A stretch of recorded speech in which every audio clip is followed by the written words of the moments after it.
لیگی رہنما جاوید لطیف پھر کپتان کے خلاف پھٹ پڑے، کہتے ہیں کہ لاڈلا آج بھی لاڈلا نظر آ رہا ہے۔ عمران خان خود ضمانتیں لے لیتا تو نواز شریف کے ریلیف پر NRO2 کا شور مچاتا ہے۔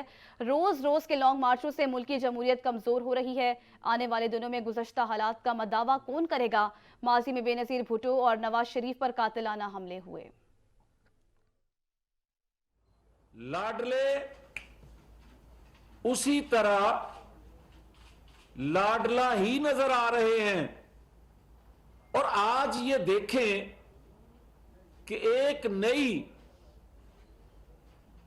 خواہش اور ایک نئی لڑائی جاری ہے کہ عدالت میں پیش ہوئے بغیر کسی کو ضمانت نہ صرف مل جائے بلکہ کنفرم ہو جائے۔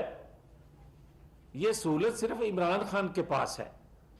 اور کیا اگر آج جسٹس ثاقب نثار ہوں یا جنرل باجوہ، جنرل فیض یا دیگر جو سہولت کاری کا رول ادا کرتے رہے، مجھے یہ بتائیں کہ اعتراف کرنے کے باوجود بھی کہ ہم سے غلطیاں ہوئیں، اس بے گناہ کے حق میں تو کہا جاتا ہے NRO مل گیا۔ تو مجھے کوئی بتائے نا کہ 2017 کا ترقی کرتا پاکستان کس نے ڈبویا اور کس نے اس حال کو پہنچایا؟